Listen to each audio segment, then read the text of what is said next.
नियतिकृत नियमरहिताम् लालयिकमयि मनन्यपरतन्त्रां नवरसरुचिरां निर्मितिमनदयति निर्मितिमानदतीमालती भगवती कवेर्जयति। कवेर्जयति। अत्र अव्यप्रकाशस्य पाठक्रमे द्वितीय उल्लासे इदानीं पाठः प्रवर्तते यत्र लक्षणावृत्तेर्विषये चर्चा जायमाना अस्ति।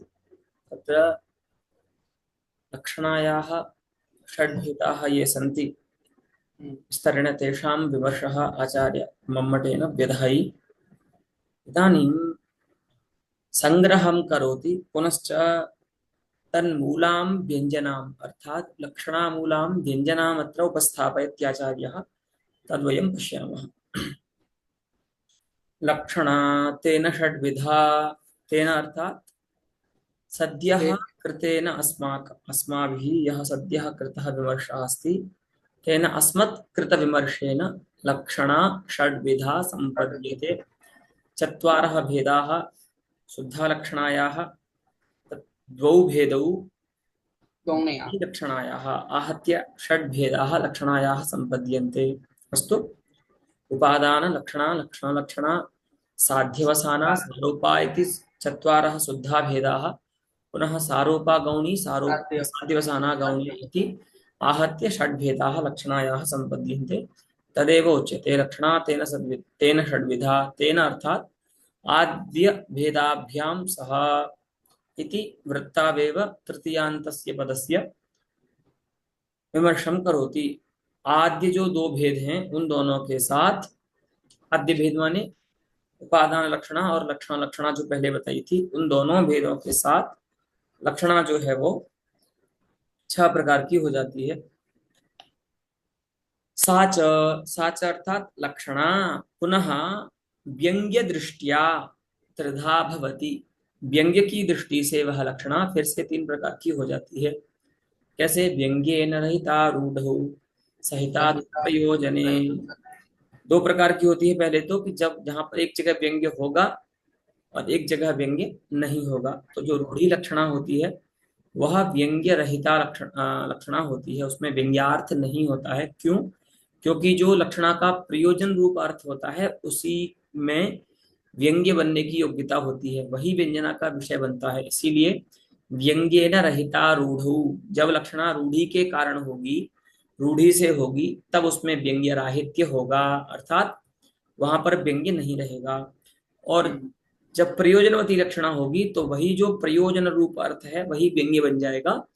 तो सहिता तो प्रयोजने, हाँ, व्यंग्येन सहिता प्रयोजन व्यंग्येन सहिता भवति सा लक्षणा, रूढ़ौ च व्यंग्येन रहिता भवति। या व्यंग्य सहिता अस्ति सापि द्विविधा। हाँ? कथम नाम? क्वचित् व्यंग्यम अगूढ़ं भवति, क्वचित् गूढ़ं भवति। गूढ़ागूढ़ाभ्यां व्यंग्यस्य पुनः प्रयोजनवती लक्षणा या व्यंग्य सहिता भवति सा द्विविधा भवति, है ना। आगे वो उसी के लिए बोलते हैं कि जो प्रयोजन सहित है, प्रयोजन रहित लक्षणा से तो कोई प्रयोजन ही नहीं है, ठीक है, काव्य शास्त्रियों का। क्योंकि काव्य शास्त्र का जो प्रमुख अविधेय होता है वो व्यंजनावृत्ति है। हाँ, और व्यंजनावृत्ति का कोई उपयोग रूढ़ी लक्षणा में नहीं होता है। इसीलिए रूढ़ी लक्षणा का अधिक विस्तार किसी भी काव्य शास्त्र के ग्रंथ में देखने को नहीं भी मिलता है। इतना सभी आचार्यों ने जो यत्न किया है वो प्रयोजनवती लक्षणा के ही विस्तार में यत्न किया है, ठीक है। प्रयोजनम ही व्यंजन व्यापार गम्यमेव। और ये आपको जान लेना चाहिए कि जहां पर भी लक्षणा का हेतु जो प्रयोजन होता है, माने अगर आप लाक्षणिक व्यवहार से कोई प्रयोजन बताना चाह रहे हैं श्रोता को, जिसके कारण से आपने तदर्थ के अवाचक शब्द का प्रयोग उस अर्थ में किया है, तो वह जो प्रयोजन होगा वह लक्षणा का विषय नहीं बनेगा। उस अर्थ का ज्ञान कराने के लिए वहां पर दूसरी वृत्ति आती है जिसका नाम है व्यंजना। यथा गंगायाम घोषः इत्यत्र गंगा शब्दस्य यह अविधेयार्थः जलप्रवाह रूपः सह बाधितो भवति, पुनः तीर रूपम अर्थम उपस्थापयितुं लक्षणा आयाति, पुनः तद्गतत्वेन शैत्यपावनत्वात् शैत्यपावनत्वाद्यतिशयस्य यज्ज्ञानं भवति, तीर में जो शैत्य पावनत्वादि के अतिशय का जो ज्ञान होता है, अर्थात जो लक्षणा का प्रयोजन है, यस्य अर्थस्य ज्ञानं कारयितुं वक्ता तीररूपार्थं तद् अवाचकेन पदेन अवोचत्, तादृशं प्रयोजनम् अभिधातुं तत्र लक्षणेतरवृत्तिरायाति, सा वृत्तिः व्यञ्जना नाम। अस्तु, तर्हि गङ्गायां घोष इत्यत्र तिस्रः अपि शब्दवृत्तयः कार्यं कुर्वन्ति। आदौ अविधा गङ्गापदार्थं प्रवाहरूपम् उपस्थापयति, स च बाधितो भवति, बाधात् परं तत्र लक्षणा प्रवर्तते, सा च प्रवाहसम्बन्धिनं तीररूपमर्थम् उपस्थापयति। पुनः लक्षणा यदा विरतव्यापारा भवति तदा तस्मिन् तीरे सख्यसम्बन्धिनि तीरे व्यञ्जनावृत्तिः शैत्यपावनत्वाद्यतिशयस्य प्रत्ययं कारयति, तदर्थम् उपस्थापयति। एवं लक्षणास्थले प्रयोजनं यद्भवति तद् व्यञ्जनाव्यापारेण गम्यं भवति, व्यञ्जनाव्यापारेण बोध्यं भवति। अस्तु, तच्च तच्च अर्थात् प्रयोजनं, प्रयोजनं क्वचित् गूढं भवति अथवा अगूढं भवति, तच्च गूढम् अगूढं वा, तच्चेति व्यंग्यम, तो प्रयोजन ही व्यंग्य होता है, ठीक है, क्योंकि व्यंजना व्यापार का विषय है, इसीलिए उसको व्यंग्य कहेंगे। जैसे अविधा व्यापार का विषय होने के कारण सख्यार्थ को अविधेय कहते हैं, जैसे लक्षणा व्यापार का विषय होने के कारण उस अर्थ को लक्ष्य कहते हैं, उसी प्रकार से व्यंजना व्यापार का विषय होने के कारण उस अर्थ को हम व्यंग्य कहेंगे। तो प्रयोजन कह लीजिए तो व्यंग्य कह लीजिए, लक्षणा स्थल में वो पर्याय के रूप में ही प्रयुक्त होंगे, ठीक है। तच्चेति व्यंग्यम, तो जो व्यंग्य होगा, प्रयोजन रूप जो व्यंग्य होगा वह गूढ़ होगा या तो अगूढ़ होगा। गूढ़म नाम अत्यंतम रहस्य स्थितम, अत्यंत रहस्ये वर्तमानम तत्वम। गूढ़ माने अत्यंत छिपा हुआ जो अर्थ होता है उसको बोलते हैं गूढ़, है ना। गूढ़ शब्द का अर्थ होता है छिपा हुआ, ढका हुआ, है ना। और अगूढ़ माने अत्यंतम स्फुटम, हाँ, झटिति प्रतीति विषयत्वम अगूढ़त्वम, अर्थात आपामरजन वेद्यत्वम, हाँ, अगूढ़त्वम, विद्वन्मात्रैक वेद्यत्वम, तत्रापि काव्य पंडित मात्रैक वेद्यत्वम गूढ़त्वम। ऐसा व्यंग्यार्थ हो जाए जहां पर जिसको केवल काव्य तत्व के जो मर्मज्ञ हैं ज्ञाता वही जान पाए काव्य शास्त्री, तो वो हो जाएगा गूढ़ व्यंग्य। और जिसको कोई भी साधारण मनुष्य जान ले, कोई यत्न ही नहीं करना पड़े, तो ऐसा व्यंग्य हो जाएगा अगूढ़, ठीक है। तो वह जो व्यंग्य है प्रयोजन रूप अर्थ, वह दो प्रकार से होता है, गूढ़ व्यंग्य और अगूढ़ व्यंग्य। इसीलिए हम कह रहे थे कि व्यंग्य की दृष्टि से जो रचना है वो तीन प्रकार की हो जाएगी, हाँ, अव्यंग्या, अगूढ़ व्यंग्या, गूढ़ व्यंग्याच। अस्तु, तो वहां पर पहले गूढ़ व्यंग्य का उदाहरण दे रहे हैं, देखिए। अस्तु, तत्रादौ गूढ़ व्यंग्यस्य उदाहरणम् आचार्य मम्मटः उपादत्ते। मुखं विकसितस्मितं वशितवक्रिमप्रेक्षितं समुच्छलितविभ्रमा गतिरपास्थसंस्थामतिः पुरो मुकुलितस्तनं जगनमं सबन्धुद्धुरं बतेन्दुवदनातनौ तरुणिमोत्तमो मोदते। कश्चित् नायकः कस्याञ्चित् नायिकायां दत्तमनाः तस्याः स्वरूपलावण्यं तस्याः रूपलावण्यं विवक्षुः आह।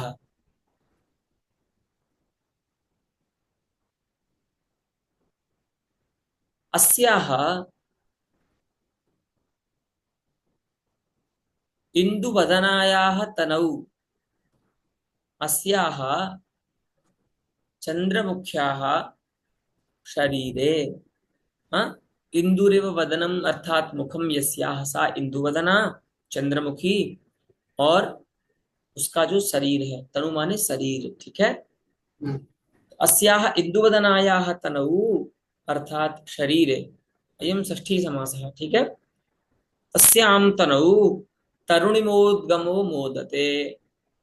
तरुण शब्द से इमनिश प्रत्यय होगा भावार्थक। पुल्लिंग में ये शब्द जो होते हैं, इमनिश प्रत्ययान्त जो शब्द होते हैं, वे पुल्लिंग में प्रयुक्त होते हैं संस्कृत में, ठीक है। इसीलिए आपने देखा होगा कि महिमा इत्यादि जो शब्द होते हैं, उनको हम गुजराती में या हिंदी में तो स्त्रीलिंग में प्रयोग कर सकते हैं, उनका कर देते हैं लोग, लेकिन संस्कृत में उसका प्रयोग पुल्लिंग में करना चाहिए। ठीक है। भावार्थक शब्द होते हैं, ठीक है। अस्य अयम महिमा अस्ति, अस्य इयम महिमा नहीं बोल सकते। वैसे ही तरुण शब्द से प्रत्यय करेंगे, तरुणस्य भावः तरुणिमा, है ना, यौवनम इत्यर्थः। अस्तु, तस्य तरुणिम्नः उद्गमः, तरुणिमोद्गमः, उस तरुणिमा का, उस जवानी का, यौवन का जो उद्गम है, आविर्भाव है, वह यौवन का आविर्भाव इस इंदुवदना के शरीर में मोदते। अस्तु, हृष्ट हो रहा है, प्रसन्न हो रहा है, ठीक है, ऐसा अर्थ है। मुद हर्षे धातु है उसका, लट लकार में प्रयोग है प्रथम पुरुष के एक वचन में, ठीक है। मोदते, हाँ, हृष्टो भवति, हृष्ट हो रहा है। कौन हो? तो करता है तरुणिमोद्गमः, ठीक है। यौवन का जो उद्गम है वह इस इंदुवदना के शरीर में मुदित हो रहा है, ऐसा अर्थ है, ठीक है। लेकिन यहाँ पर लक्षणा कैसे होगी? तो पहले से ही देखिए, मुखम विकसित स्मितम, मुख कैसा है इस नायिका का? कथम असौ जानाति, कथम असौ परिचिनोति यत् अस्याः शरीरे तरुणिमोद्गमः इमा। मोदते, यौवनस्य आविर्भावो जायते इति असौ नायकः कथम वेत्ति।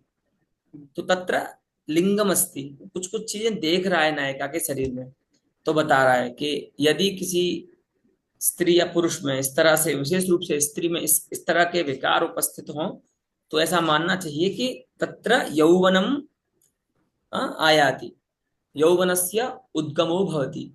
तो क्या है? तो पहले मुख का विकार बता रहा है, मुखम विकसित स्मितम, हाँ, विकसितम स्मितम यत्र, हाँ, तन्मुखम, तो मुखम कीदृशम अस्ति? विकसित स्मितम अस्ति। विकसित स्मित। तो स्मित माने होता है हास्य विशेष होता है। 6 प्रकार के हास्य बताए गए हैं, जिसमें से स्मित होता है जिसमें दांत नहीं दिखते, केवल अधर और ओष्ठ पे स्पंदन होता है। उत्तम प्राकृतिक जो नायक या नायिका होते हैं वो इसी प्रकार की हंसी हंसते हैं, ठीक है। छोड़ देना व्यवहार में मुस्काना, है, वो वाला।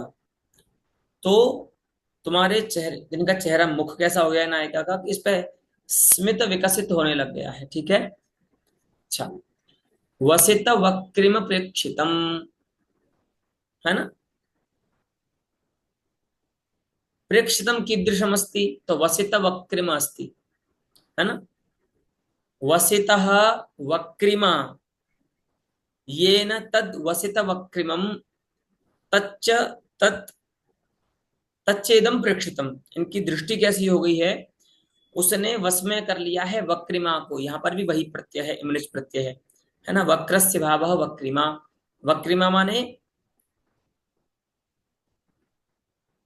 कौटिल्य, है ना। वक्र माने टेढ़ा होता है। जिनकी दृष्टि ने टेढ़ापन सीख लिया है, माने दृष्टिपात करना सीख रही है नायिका, तो वो कब होता है? जब तक यौवन का उद्गम नहीं होता, तब तक इस प्रकार के विकार दृष्टि में भी नहीं देखे जाते हैं। तो दृष्टि कैसी है? प्रेक्षित कैसा है यहाँ पर?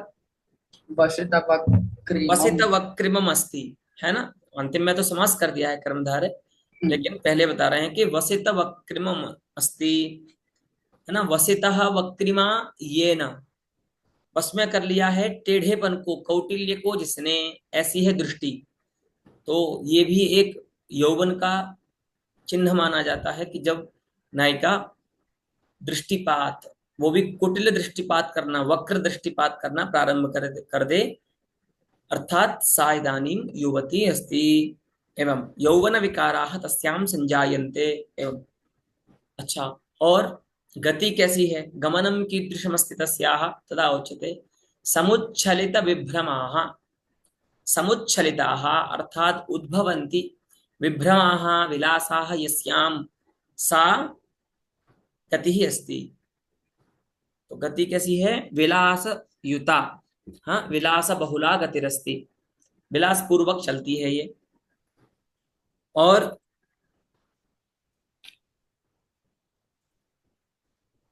अपास्त संस्थामति, मति कीदृशी अस्ति? तदा उच्यते अपास्त संस्थामति, अपास्ता संस्था अर्थात मर्यादा यया सा, है ना।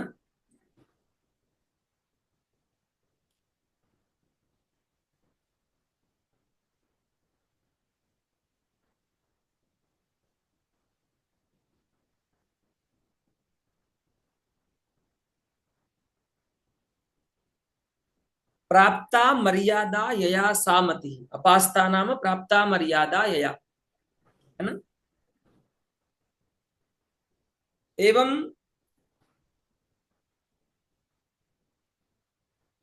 मतिरस्ति अस्याः, इसने मर्यादा को जान लिया है। कथम? गुरुजनादि सान्निध्ये मया अनेन नायकेन सह व्यवहर्तव्यम् इति मर्यादायाः परिज्ञानमस्याः इदानीं जायते। अतः अस्याः मतिः कीदृशी अस्ति? क्योंकि जब तक यौवन का आविर्भाव नहीं होता तब तक मति का भी विकास नहीं होता है ना। तो मति भी अब ऐसा नहीं कि केवल अन्य अन्य अंगों में ही विकार आया है, मति भी थोड़ी पहले से विकसित हो गई है, मर्यादा को समझने लगी है इसकी मति, है ना। कदा अनेन सह व्यवहर्तव्यम कदा न इति अपास्त संस्था मतिरस्ति। और आगे बोलते हैं उरो मुकुलितस्तनम, उरः अर्थात वक्षः, स्थलम वक्षस्थलम, हाँ? स्तन देशः वो कैसा है? तो मुकुलित स्तनम, मुकुलितौ स्तनौ, यस्मिन् तत्, अर्थात तत्र स्तनयोः आकारः वर्धते, वर्धमानः अस्त्यतः अनेनापि लिंगेन अस्याः यौवनोद्गमः अत्र संभाव्यते। अस्तु, तो वक्षस्थल कैसा है? जहां पर स्तन जो है उसके कुछ मुकुलित हो रहे हैं। अस्तु, जघनम कीदृशमस्ति? अंसबद्धो बंधोद्धुरम,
जघनम अंसबंधोद्धुरम अर्थात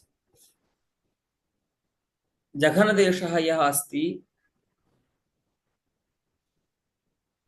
तत् अंसबंधेन, अवयवानां दृढ़तया बंधेन उद्धुरम अस्ति, अर्थात विलक्षण रतियोग्यम अस्ति। अस्तु, तथा जघनम बद्धम अस्ति तस्य तस्याः, येन विलक्षण रतियोग्यता तत्र स्फुटा भवति, तेनापि अस्याः शरीरे यौवनोद्गमस्य संज्ञानं नायकस्य जायते। अस्तु, इदानीं पश्यन्तु, केचन धर्माः अत्र तथा उक्ताः सन्ति, ये धर्माः मुखादिषु न संपद्यन्ते। ऐसी कुछ बातें कही गई हैं जो मुखादि में अनुपपन्न हैं। ठीक है, मुखादि के साथ उनका संबंध नहीं हो सकता है। जैसे मुख के लिए बोला गया कि विकसिता स्मित है ना। अब स्मित में जो विकास रूप धर्म यहां बताया है ना, विकसितम स्मितम यत्र, तो विकास रूप विशेषण बताया है स्मित में। तो आप देखिए, विकास रूप जो धर्म है वह पुष्प धर्म है, पुष्पवृत्ति धर्म है ना। विकास किसका होता है? पुष्प का हो सकता है। तो पुष्पवृत्ति धर्मस्य स्मिते अनुपपन्नत्वात् अत्र मुख्यार्थवादो भवति। पुष्पवृत्ति जो विकास रूप धर्म है वो यहाँ पर स्मित में बताया गया है, अर्थात यहाँ पर भी क्या हो जाएगा? मुख्यार्थवाद हो जाएगा। ठीक है। उसी प्रकार से वशीकरण योग्यता किसी चेतन में हो सकती है। कोई चेतन व्यक्ति ही किसी को वश में कर सकता है। यहाँ पर जो बताया गया है ना, वशिता वशितः वक्रिमा ये न, तो जो वशीकरण कर्तृता, हाँ, बताई गई है प्रेक्षित में, दृष्टि में, वो भी अनुपपन्न है, क्योंकि वशीकरण करना किसी चेतन का कार्य है, दृष्टि किसी का वशीकरण नहीं कर सकती है। ठीक है। उसी प्रकार से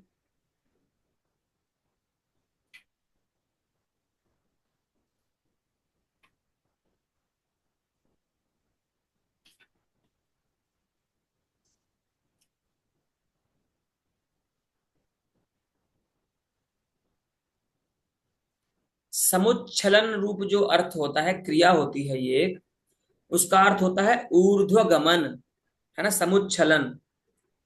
तो जैसे होता है ना, कभी पानी उछल रहा है लहरों में, सागर में जब देखते हैं तो, और कोई भी तरल द्रव्य जब उठता है उसको बोलते हैं समुच्छलन, है ना।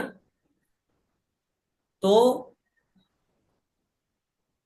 समुच्छलन रूप धर्म को यहाँ पर जो विभ्रम में बताया गया है ना, बोला था ना, समुच्छलिता विभ्रमा यस्याम, उठ रहे हैं विलास जिसमें ऐसी गति। तो विभ्रम में भी जो समुच्छलन रूप, ऊर्ध्वगमन रूप जो अर्थ विशेषण दिया गया है वह भी बाधित है। विलास कैसे ऊपर उठ सकते हैं, है ना, गति में, वो भी बाधित है। और अपास्त संस्थात्व रूप अर्थात मर्यादा का त्याग, अपास्ता अर्थात त्यक्ता, संस्था अर्थात मर्यादा, तो मर्यादा त्याग कर्तृत्व जो मति में बताया गया है ना, कि छोड़ दी है मर्यादा जिसने, है ना, ऐसा मर्यादा त्याग का कर्ता मति भी नहीं हो सकती, वो भी कोई चेतन व्यक्ति ही हो सकता है। ठीक है। तो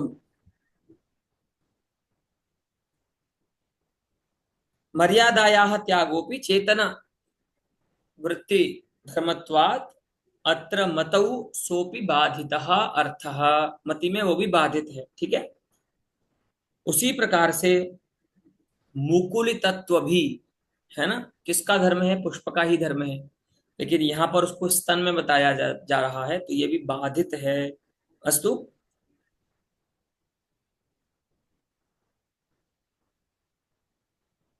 इस प्रकार से सभी जो धर्म यहाँ पर बताए गए हैं, मुख में विकास, दृष्टि में वशीकरण कर्तृता, विभ्रम में समुच्छलन, मति में संस्था का, मर्यादा का त्याग, हाँ, स्तनों में मुकुल तत्व रूप अर्थ जो बताया गया है, वे सभी अर्थ तत्त अपने विशेष्य में बाधित होने के कारण यहाँ पर लक्षणावृत्ति आएगी और लक्षणा से तत्तदर्थ हो जाएंगे।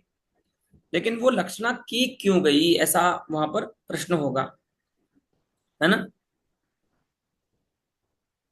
तो सबसे पहली जो लक्षणा की गई है कि विकसित विकास रूप धर्म जो स्मित में बताया गया है, उसके लिए बोल रहे हैं असंकुचितत्व संबंधेन सातिशयित्वं लक्ष्यम, है ना। कि जैसे पुष्प विकसित होता है, असंकुचित होता है, उसी प्रकार से यह जो मुख है वो भी विकसित हो रहा है, ठीक है। और व्यंग्यार्थ, यहाँ प्रयोजन क्या है इस लक्षणा का, तो कहेंगे सौरभादि व्यंग्यम। यथा पुष्पे विकास धर्मिणी पुष्पे सौरभम भवति तथा मुखेपि नायिकायाः मुखेपि सौरभम अस्ति, इसके मुख से भी सुगंधि प्राप्त हो रही है, ये व्यंग्य हो जाएगा। तो अब यहाँ पर देखिए, मुखम विकसित स्मितम, इस प्रयोग के द्वारा ये जो सौरभ रूप व्यंग्य है वो कितने बड़े द्रविड़ प्राणायाम के बाद प्राप्त हो रहा है ना। ये जो व्यंग्य अर्थ प्राप्त हुआ आपको कि यहाँ पर सौरभ रूप अर्थ व्यंग्य है, अयम हम्म। व्यंग्यार्थः कियता श्रमेण लभ्यते। अस्तु, एतदेव अस्य सौरभरूपस्य व्यङ्ग्यस्य गूढत्वं यदत्र न हि कश्चित् सामान्यो जनः एनं व्यङ्ग्यार्थं प्रत्येतुं शक्नोति। कोई सामान्य व्यक्ति इस व्यंग्यार्थ को जानने में समर्थ नहीं हो पाएगा, क्योंकि उसको समझ में ही नहीं आएगा कैसे मुख्यार्थ बात करना है, फिर किस क्या संबंध होगा जिस संबंध से हम इसका इस शब्द की लक्षणा किसी इसके अर्थ के संबंधी में करेंगे, फिर वहां जाकर के भी व्यंग्यार्थ बनने की योग्यता किस अर्थ में है, पुष्पवृत्ति किस धर्म में है ना। तो इस प्रकार हम्म। से जहां पर अत्यंत श्रम करना पड़े व्यंग्यार्थ की प्राप्ति के लिए, ऐसे लक्षणा के स्थल में जो प्रयोजन व्यंग्य होगा उसको हम कहेंगे गूढ़ व्यंग्यम। अस्तु, सा लक्षणा गूढ़ व्यंग्या लक्षणा। अस्तु, हम्म। तथैव पश्यन्तु, वशीकरणकर्तृता उक्ता खलु हम्म। कस्य दृष्टेः।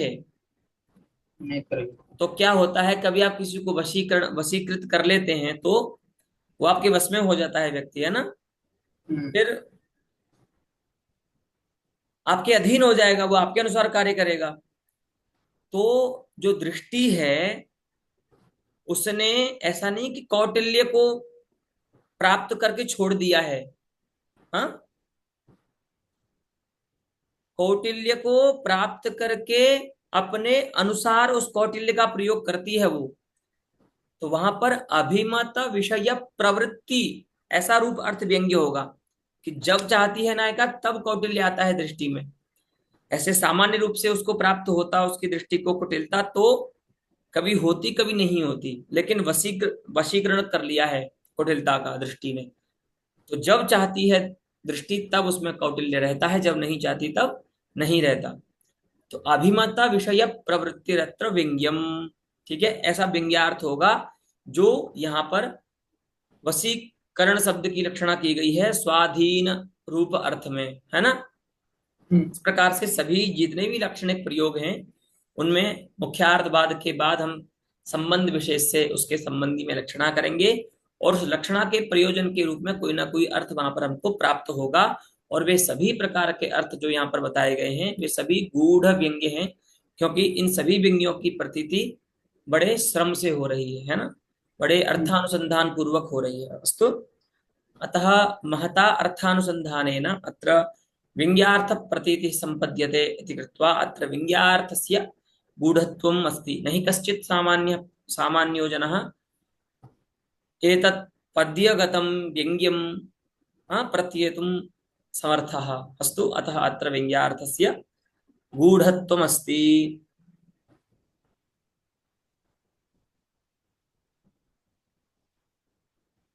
अगूढ़ं यथा, इदानीम् अगूढ़ व्यंग्यस्यापि उदाहरणं दर्शयति। क्वचित् लक्षणा यत्र भवति तस्याः तत्र प्रयोजनं यद् भवति तद् अगूढ़ं भवति, अर्थात् सकलोऽपि जनः न हि कश्चित् तावान् जनः भवति यः तत्र वर्तमानं व्यङ्ग्यार्थं प्रत्येतुं न पारयेत्। एतादृशः एकोऽपि जनः न भवति। तादृशं प्रयोजनम् अत्र आचार्यः अगूढ़पदेन व्यपदिशति। अस्तु, देखिए, श्रीपरिचया जडा अपि भवन्त्यभिज्ञाः विदग्धचरितानाम् उपदिशति कामिनीनां यौवनमद एव ललितानि। हम्म? जडाः ये जनाः भवन्ति खलु मूर्खाः, हा? येषां सदसत् सदसदर्थयोः प्रवृत्तिनिवृत्तिरूप परिज्ञानं न भवति, तादृशाः ये मूर्खाः, हा? जडाः जना भवन्ति, यदि तेषां श्रीपरिचयो भवति, श्रिया तेषां संबंधो भवति, अगर वहां पर श्री का परिचय हो जाए, हाँ, तो श्री के परिचय से, परिचयो नाम प्रथम संबंध, हाँ, तभी तो आप देखते हैं ना, जब आप पहली बार किसी को मिलाते हैं तो बोलते हैं परिचय कराइए, दोबारा मिलने पर आप ऐसा नहीं बोलते हैं, तो परिचयो नाम प्रथम संबंध। अस्तु, तो श्री परिचयात, अगर किसी जड़ व्यक्ति को भी लक्ष्मी का संपर्क हो जाता है, पहली बार लक्ष्मी से उसका संबंध हो जाता है, तर्हि ते जड़ा अपि जनाः विदग्ध चरितानां, विदग्धाः विद्वांसः विपश्चितः, तेषां विदुषां ये यानि चरितानि सन्ति, विदुषां यानि विधेयानि सन्ति, तेषां विद्वद्विधेयानाम् अभिज्ञाः भवन्ति, तो वो विद्वान लोगों के चरित्रों को जान जाते हैं कि विद्वान कैसे खाते हैं, विद्वान कैसे रहते हैं, है ना। आजकल लोग कहते भी हैं कि कोई अगर व्यक्ति मूर्ख है तो उसके बाद यदि यदि यदि पैसा आ जाएगा तो उसको कैसे रहना है पैसा आने के बाद, ये कहीं उसको स्कूल में सीखना नहीं जाके, पड़ता। हाँ, स्कूल में जाकर के सीखना नहीं पड़ता है। श्रीरेव तं पाठयति, श्रीरेव तम उपदिशति यत् कथम त्वया इदानीं विदग्ध चरितेन व्यवहर्तव्यम। आज तक तुम भले ही, हाँ, अभाव की जिंदगी जी तुमने, लेकिन अब तुम विदग्ध चरित्रों के साथ जियो, कैसे विदग्ध लोग कैसे रहते हैं, विद्वान लोग कैसे रहते हैं, है ना। तो ये जड़ाः भवन्ति, ते जड़ाः अपि श्रीपरिचयात् विदग्धचरितानाम् अभिज्ञाः, विदुषां यानि चरितानि सन्ति तेषां चरितानाम् अभिज्ञाः ज्ञातारो भवन्ति। अस्तु, हम्म। तथैव उपदिशति कामिनीनां यौवनमद एव ललितानि, यौवनमद एव कामिनीनां ललितानि विभ्रमान् विलासान् उपदिशति, नहि काचित् बाला या इदानीं यौवनम् अवगाहते, यौवनम् आगच्छति, सा पूर्वं बाला आसीत्, शैशवावस्थायाः, सा यदा इदानीं यौवनं प्राप्नोति तदा यौवनोचिताः विलासाः तस्यां स्वतः आयान्ति, क्वचित् विद्यालये गत्वा नायिका काचित् कथं मया विलासाः प्रकटयितव्याः इति न अधीते, कहीं जाकर के सीखना नहीं होता है स्त्रियों को विलास कैसे प्रस्तुत करने हैं, है ना। तो कौन सिखाता है, तो कहते हैं यौवन मदः, यौवन का जो मद होता है, यौवन का जो प्रथमाविर्भाव होता है, वह ही क्या करता है, कामिनियों को, स्त्रियों को विलास, यौवन के उचित जो विलास होते हैं, कथम मया गंतव्यम, कथम मया वक्तव्यम, कथम मया भोक्तव्यम, हाँ, सर्वमपि यौवनमद एव कामिनीनां ललितानि उपदिशति। अस्तु, हम्म। इदानीं पश्यन्तु, अत्र कथं मुख्यार्थवादः। उपदिशति इति वचनविशेषः, उपदेशो नाम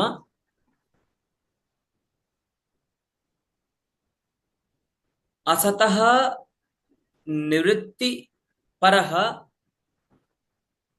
सति प्रवृत्तिपरः वचनविशेषः, हाँ, असत पदार्थ से, अविहित अर्थ से निवृत्ति कराने वाला और सदर्थ में प्रवृत्ति कराने वाला जो वचन विशेष है, उसी को कहते हैं उपदेश। ठीक है, वही यहाँ पर उपसर्ग पूर्वक दिश धातु का अर्थ है उपदेश। ठीक है, तो अब आप ये बताइए, उपदेश करने की योग्यता यौवन मद में हो सकती है क्या? उपदेश कर्तृता, उपदेश क्रिया कर्तृता यौवन मदे अचेतने भवितुमर्हति वा? न। उपदेशकर्तृत्वं तु कस्मिंश्चित् चेतने संभवति।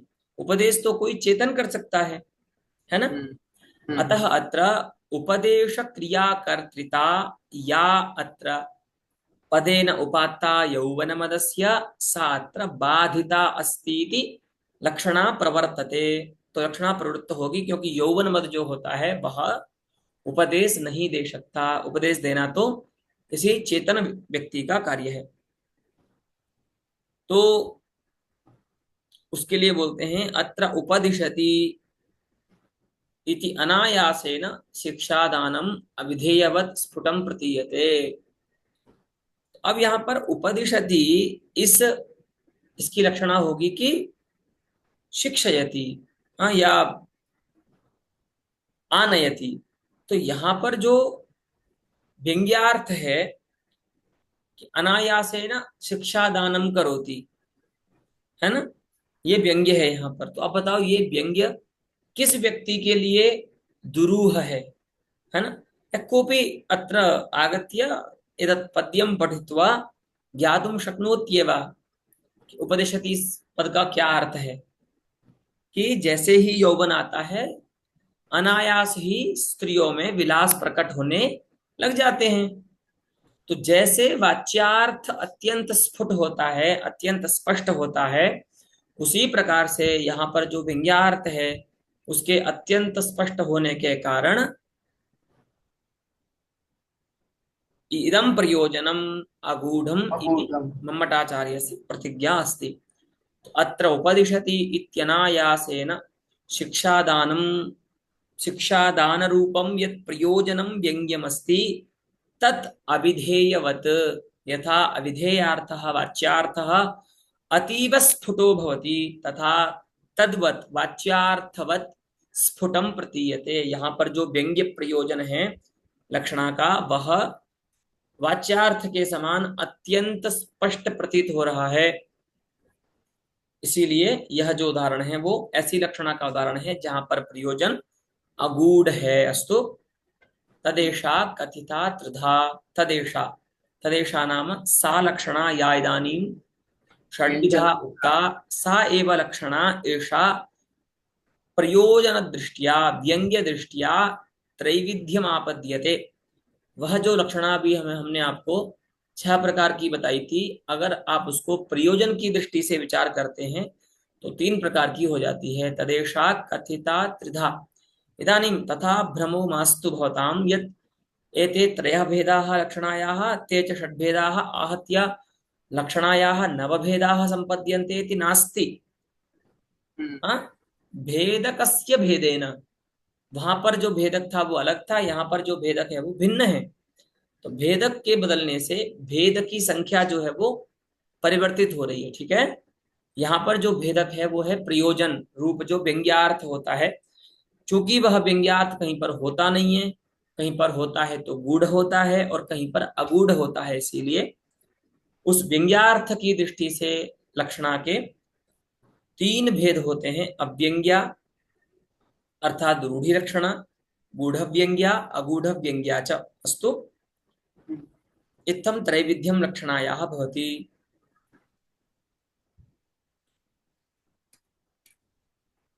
शब्द इति तद्भूर्लाक्षणिकः। हाँ, इदानीं व्यापारस्य निरूपणं कृतम् आचार्येण, प्राप्तावसरतया इदानीं प्रतिज्ञातस्य शब्दस्य निरूपणं संगतिं लभते। अब शब्द जो है ना, लक्षणा का आश्रय जो शब्द है उसका निरूपण करना आपको आवश्यक है। इसीलिए उस प्रकरण संगति से आचार्य मम्मट यहाँ पर पहले लाक्षणिक शब्द का निरूपण करते हैं। ठीक है, तद्भूर लाक्षणिकः। तद्भूः नाम स्वयं आचार्यः वृत्तिशास्त्रे तद्भू इति शब्दस्य व्यावृत्तिं प्रदर्शयति। पश्यन्तु, शब्द इति सम्बध्यते कि तद्भूः शब्दः लाक्षणिकः भवति। तद्भूः अर्थात् तत्र भवति इति तद्भूः, अथवा तस्मिन् भवति इति तद्भूः।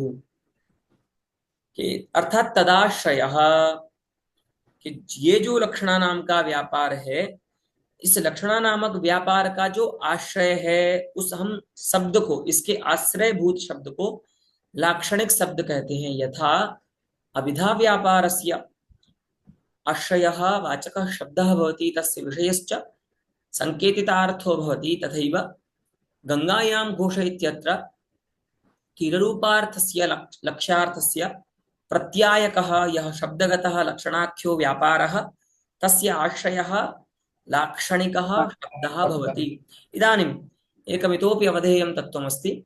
गंगायां घोष इत्यत्र गंगा शब्दः एक एव, परन्तु उपाधिभेदेन तस्य वाचकत्वं लाक्षणिकत्वं व्यंजकत्वं च अभ्युपेयम्। यदा सः शब्दः बाधितमपि प्रवाहरूपमर्थम् उपस्थापयति तदा सः वाचकः शब्दः।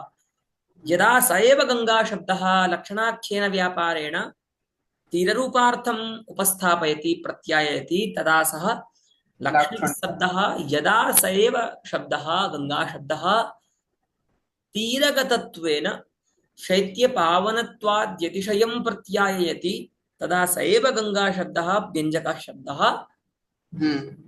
वक्तुम् उचितः। अस्तु। हाँ।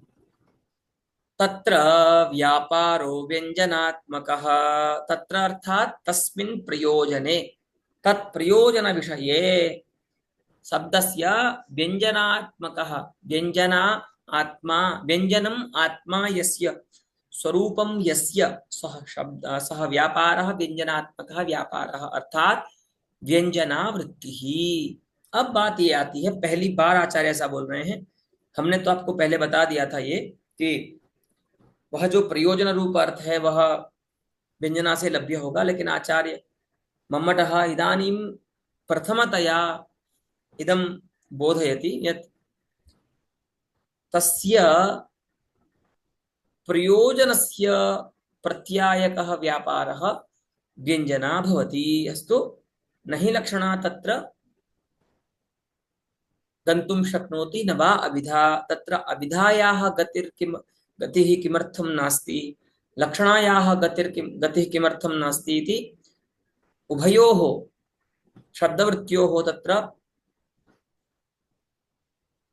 अगतिम् अत्र अग्रे सूचयत्याचार्यः। पश्यन्तु। कुत इत्याह, कथं तत्र व्यंजना एव व्यापारः तादृशं प्रयोजन रूपम् अर्थम् उपस्थापयति नान्यः इति प्रश्नः भवति। इदानीं शब्दस्य त्रयः व्यापाराः सन्ति, अविधा लक्षणा व्यंजना च। तर्हि कथमिदं प्रतिजानीते भवान् यत् तत्र व्यंजना एव व्यापारः नान्यः इति अग्रे विस्तारयत्याचार्यः। प्रतिज्ञा को दृढ़ करने के लिए आगे लिखते हैं, यस्य प्रतीतिमाधातुं लक्षणा समुपास्यते फले शब्दैकगम्येत्र व्यंजनान्ना परा क्रिया। क्रिया नाम वृत्तिः, शब्दवृत्तिः। इदं फलमस्ति वस्तुतः। प्रयोजनं यद् भवति तत् फलं भवति। प्रयोजनं फलम् इत्युभे पर्याय पदे स्तः। आप प्रयोजन भी बोल सकते हैं, फल भी बोल सकते हैं, ठीक है। यहाँ पर आचार्य उसको फल बोल रहे हैं, ठीक है। तो फल माने किसका फल? लक्षणा का जो फल होता है। भाई लक्षणा क्यों किया आपने? क्योंकि हमको इस अर्थ का लाभ हो सके, ठीक है। तो उस फल का बोध, उस फल में व्यंजना से अतिरिक्त कोई शब्द वृत्ति कार्य नहीं कर सकती, है ना। क्यों? तो उसके लिए आगे भी प्रति वृत्ति का भी उसमें निषेध करेंगे कि अविधा क्यों नहीं हो सकती है, लक्षणा क्यों नहीं हो सकती है, लेकिन यहां पर थोड़ा भूमिका बना रहे हैं। देखिए, यस्य प्रतीतिमाधातुम, यस्य शैत्य, अब यहां पर आप शैत्य पावनत्वादि रूप जो प्रयोजन रूप अर्थ है ना, उसको दिमाग में रखिए। तस्य शैत्य पावनत्वादि रूप प्रयोजनस्य प्रतीतिम आधातुम प्रतीतिम कारयितुम लक्षणा समुपास्यते। यदि वक्ता गंगायाः संबंधमेव विवक्षति, तटे, तर्हि गंगायास्तटे घोषः इति मुख्य व्यवहारादृते सह तादृशं लाक्षणिकं व्यवहारं न नाकर्ष्यत। अगर वह गंगा का संबंध मात्र तट में बताना चाहता तो वो मुख्य व्यवहार भी कर सकता था, अविधा से ही ऐसा बोलता कि गंगा के तट में घर है, क्योंकि गंगा पदोत्तर जो षष्ठी है उसका कोई ना कोई संबंध तो अर्थ होगा ही, है ना। षष्ठी जो होती है वो संबंधाविधायिनी विभक्ति है। तो अगर उसको संबंध मात्र बताना इष्ट होता तब वो ऐसा आविधा का प्रयोग करता, लक्षणा का प्रयोग नहीं करता। लक्षणा का प्रयोग उसने क्यों किया? क्योंकि गंगागतस्य शैत्य पावनत्वादि रूप धर्मस्य तीरे श्रोतुः ज्ञानम स्यात् तेन तद्वृत्तिनि मम गृहे शैत्य पावनत्वाद्यतिशयस्य ज्ञानम प्रमातुः भविष्यति। जब वह प्रमाता तट का ज्ञान गंगा शब्द से करेगा तब जाकर के गंगा के जो शैत्य पावनत्वादि रूप धर्म है उनका लाभ हमको तट में होगा, और तब जाकर के मेरा जो विवक्षित अर्थ है कि मेरे घर में उस प्रमाता को शैत्य पावनत्व का अतिशय का ज्ञान हो, वो सिद्ध हो पाएगा। तो लक्षणा का आश्रय क्यों लेता है कोई भी वक्ता? क्योंकि उसको कोई विशेष अर्थ प्रयोजन के रूप में वहां पर इष्ट होता है, विवक्षित होता है। अस्तु, वही कह रहे हैं यस्य प्रतीतिमा धातुम लक्षणा समुपास्यते। तो लक्षणा का आश्रय क्यों लेता है वक्ता? क्योंकि उसका कोई ना कोई प्रयोजन के रूप में अर्थ की प्रतीति श्रोता को करानी होती है। इसीलिए चूंकि वह प्रधान है उसके लिए लक्षणावृत्ति आई है, इसीलिए उस लक्षणावृत्ति के हेतु के रूप में उपस्थित प्रयोजन रूप अर्थ के ज्ञान के लिए, उस फल के ज्ञान के लिए शब्द की व्यंजनावृत्ति से अतिरिक्त कोई वृत्ति नहीं है। ठीक है, तो बोलते हैं कोई बात नहीं, ऐसा आग्रह थोड़ी नहीं है कि शब्द प्रमाणे नैव सह अर्थः उपतिष्ठेत। प्रमाणांतरेणापि यदि प्रयोजनस्य उपस्थितिर्भवति चेत वरम, कहते नहीं, वो शब्द एक गम्य फल होता है। ऐसा भी नहीं कि आप उसको अनुमान प्रमाण से या प्रत्यक्ष से, या और किसी अर्थापत्ति आदि प्रमाण से भी जान लेंगे, ऐसा भी नहीं कर सकते, क्योंकि वो शब्द प्रमाणिक वेद्य होता है, शब्दिक गम्य ही फल होता है। शब्देतर प्रमाण से उसको आप नहीं जान सकते। क्योंकि एक और बात है उसमें समझ लीजिए, शब्देतर प्रमाण से लभ्य अर्थ की शाब्द बोध में विषयता नहीं होती, पहले भी बताया था आपको। अर्थात शाब्द बोध रूप जो प्रमा विशेष है तत्र स एवार्थः विषयो भवति यह शब्द प्रमाण बोध्यः भवति, शाब्दः भवति, नहि अशाब्दस्य अर्थस्य शाब्दबोध रूप प्रमा विशेषे भानम भवति।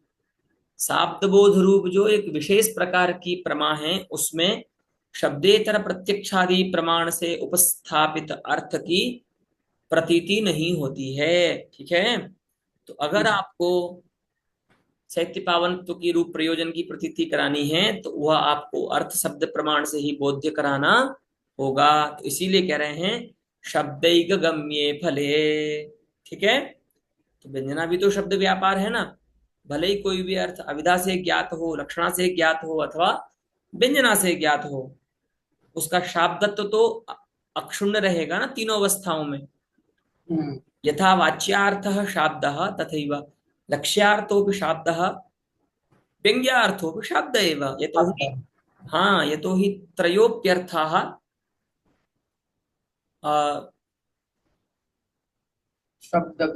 शब्दवृत्त्या एव उपस्थापिताः। सत्यम, तीनों ही अर्थ शब्दों की ही वृत्तियों के द्वारा उपस्थापित हैं। इसीलिए अगर व्यंजना से उसका बोध हो तो हमको कोई समस्या नहीं है। तो जिस अर्थ की प्रतीति कराने के लिए श्रोता लक्षणा का आश्रय करता है, उस अर्थ की प्रतीति, प्रयोजन रूप उस अर्थ की प्रतीति जो कि शब्दिक गम्य अर्थ होता है, उस प्रतीति के लिए व्यंजना से अतिरिक्त कोई शब्द वृत्ति हमको दिखती नहीं है ही नहीं। अतः व्यंजना एव तावान शब्द व्यापारः यह लक्षणा हेतुत्वेन अभिमतस्य प्रयोजनार्थस्य प्रतीतिं कारयितुं क्षमः। अस्तु, अवगतम्? हाँ। अस्तु। प्रयोजन प्रतिपिपादविषया यत्र लक्षणया शब्द प्रयोगः वस्तुतः किं भवति? प्रत्युपसर्ग पूर्वक पद धातुरस्ति पदृगतौ, तस्मात् निच् प्रत्ययः तेन पादि धातु भवति, प्रतिपादि इति धातुर्भवति, तस्माच्च सन् प्रत्ययः हाँ प्रतिपिपादिषा प्रतिपिपादयिषा इति तत्र रूपं भवति। इच्छार्थकस्य सन् प्रत्ययस्य योगेन पुनः तत्र स्त्रीत्वविवक्षायां टाप् भवति इति प्रतिपिपादयिषा, अर्थात प्रतिपादयितुम इच्छा, प्रतिपादन करने की इच्छा, उस इच्छा से अर्थात प्रयोजन को जताने बताने की इच्छा से मद वचनेन अयम श्रोता मत वचन प्रयोजनम जानीयात इति प्रति प्रयोजन प्रतिपिपादयिषा अस्ति वक्तुः। वक्ता की ये इच्छा है कि मैं जो बात बोलूं उस बात को श्रोता, मेरा जो प्रयोजन है उस प्रयोजन को श्रोता जाने, ऐसी इच्छा से करता है व्यक्ति लक्षणा का प्रयोग। बिना बात के कोई लक्षणा का प्रयोग नहीं करता है, समझिए। जो बिना बात के करते हैं फिर वो किस में आता है? रूढ़ी में आता है। लेकिन अगर प्रयोजनवती लक्षणा है तो इतनी इस प्रकार की जो प्रयोजन प्रतिपिपादयिषा है वो तो रहेगी ही रहेगी। ठीक है, तो प्रयोजन प्रतिपिपादयिषया यत्र लक्षणया शब्द प्रयोगः, जहां पर लक्षणावृत्ति के द्वारा शब्द प्रयोग करता है वक्ता, तत्र नान्यतस्तत्प्रतीतिरपि तु तस्मादेव शब्दात्, वहां पर अन्यतः अर्थात प्रमाणांतरेण तत्प्रतीति अथवा व्यापारांतरेण अथवा शब्दांतरेण तदर्थस्य तावती प्रतीति न भवति। वहां पर उस अर्थ की बताया था ना पहले भी कि तथा तथा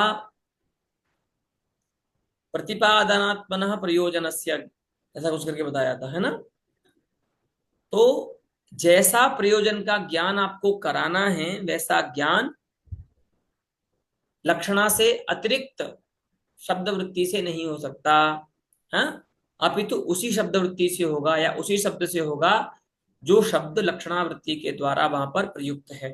ठीक है, न चात्र व्यंजनादृते अन्य व्यापारः, और वह जो प्रयोजन ज्ञान है उस ज्ञान में तो लक्षणावृत्ति भी कार्य नहीं करती है, उसमें तो व्यंजना नाम का जो तृतीय व्यापार है शब्द का वो कार्य करता है। अस्तु,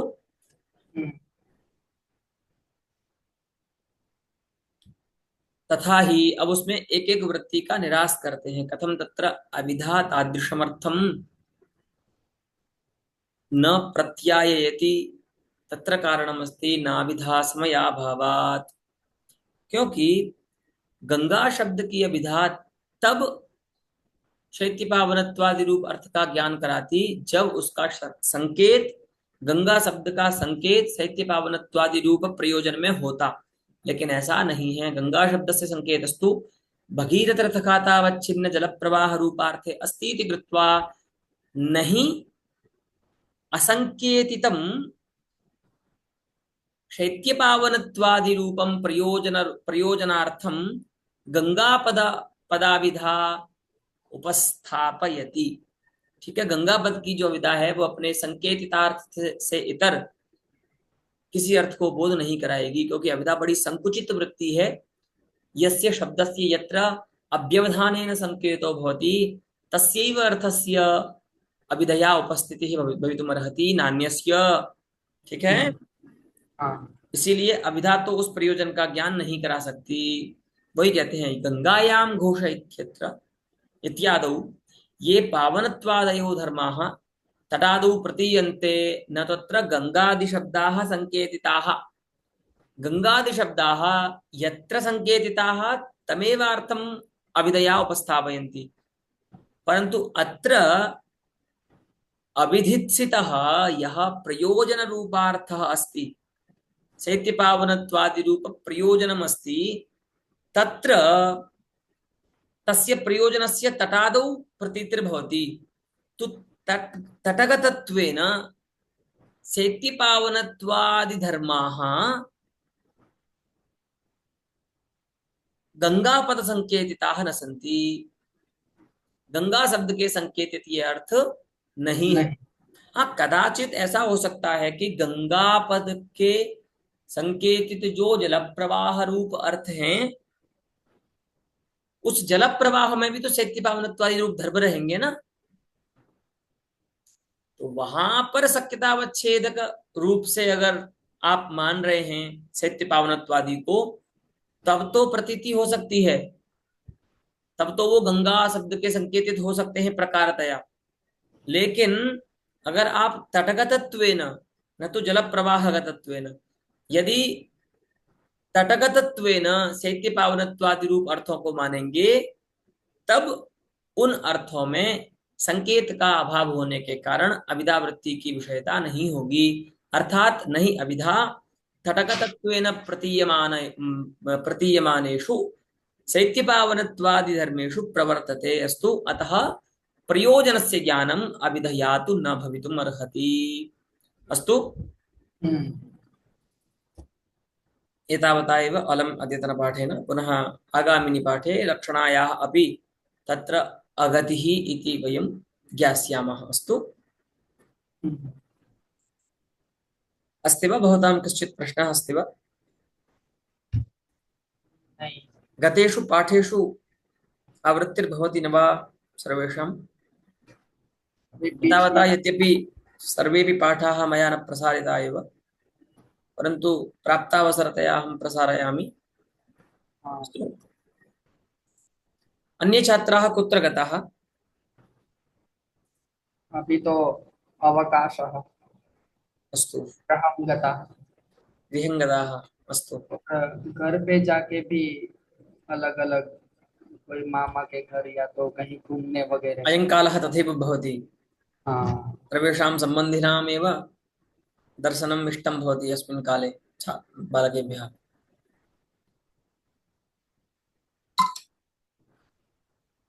तथापि यावच्छक्यं ये अत्र नियमिताः आसन् तान् एकवारं भवान् सूचयतु। यावच्छक्यं ते अत्र युक्ताः भवेयुः, येन पाठे नैरन्तर्यं न नश्यति। अस्तु। और हम भी अभी तो 2-3 दिन है यहाँ, बाद में देखते हैं कैसे पाठ करना है, वो एक रास्ता निकालें। किमिति अहं न शृणोमि सम्यक्तया, भवान् स्पष्टं किं वदतु। हम भी 2-3 दिन तक ही है यहाँ, बाद में हम भी घर जा रहे हैं। अरे अस्तु, चिन्ता नास्ति। यदि तो कोऽपि मतलब न भविष्यति चेत् अहं कं पाठयिष्यामि। अस्तु। बाद में कैसे करना उसका एक बात आपस में हम करेंगे। अस्तु। अस्तु। तत्र अहं 15 दिनाङ्कात् परं मे मासस्य अहं मुक्तः प्रायः भविष्यामि। अतः अहम् इच्छामि यत्र तत्र आगत्यैव छात्रान् साक्षात् पाठयेयम्। वो गुरुजी ने रामप्रिय जी से बात की थी, वो बोले ऐसा हो तो एकदम बढ़िया है। हा। और परन्तु भवान् रामप्रिय। उक्तवान् खलु तत्र स्वामिपादाः अपि हाँ वो भवताम् भी। उक्ताः, ते ओमिति उक्तवन्तः। हाँ वो भी हाँ बोल दिए हैं ऐसा हो अस्तु। तो। अस्तु, तर्हि तदानीमेव वार्तां करिष्यामः। अस्तु। इदानीं यावत् भवन्तः सन्ति तावत् पठन्तु। द्वितीयोल्लासस्य पाठः प्रायः भविष्यति एतेषु 3 दिवसेषु। अस्तु। हाँ ठीक। अनन्तरं वयं तृतीयोल्लासस्य प्रारम्भं मासान्तरे करिष्यामः। अस्तु। हाँ। अस्तु।